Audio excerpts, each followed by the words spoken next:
Welcome to Resist the Empire, a libertarian view of the Star Wars universe. To me, a libertarian is, I don't hurt people and I don't take their stuff.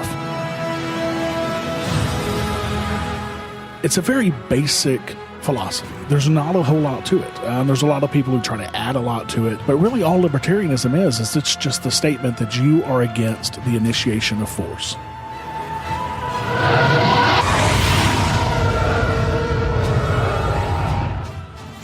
Here are your hosts, Brian McQuaid and Roger Paxton.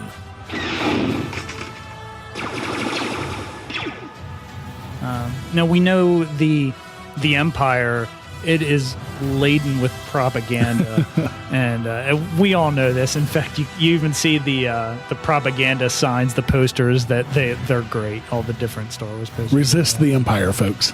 Yes, resist the Empire.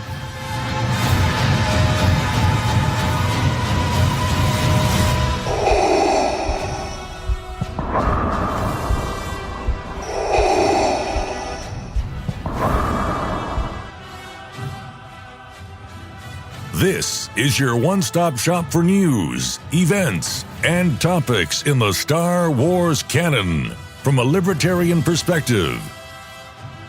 Yeah, so Yoda, after kind of going through our quiz here, he kind of fell in the centrist area. And I think one of our biggest hang-ups when we were discussing Yoda was, all right, well, is he in favor of government? Because the Jedi have to be subsidized in some way, sure, right, by the Senate. I mean, it's not like they have a product to sell. You know, they're not selling much now. But talking about that, you bring up a really good point.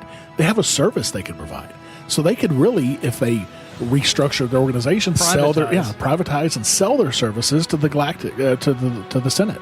Yeah, they could. And I don't know if it's just something they didn't want to do, right, or they just kind of, maybe it happened long before Yoda got involved. And who knows what the original founders set up with the Galactic Senate. And that's a perfect analogy for what's going on today. We have police forces today that keep the peace, supposedly, but they're all government subsidized.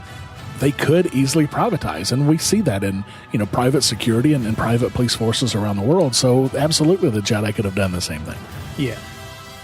Find us online at resisttheempirepodcast.com and on Twitter at Empire Resister. I think it goes without saying almost that Han Solo epitomizes the libertarian philosophy. Yeah, absolutely. I mean, he's definitely anti-state, or at least as far as I can think of in the movies. He doesn't initiate force against anyone. And, like he says, he's in it for the money. He's a capitalist. He wants to make his money. Never miss an episode by subscribing on any podcatcher or by going to resisttheempirepodcast.com/subscribe. This has been a PAX Libertas Productions podcast.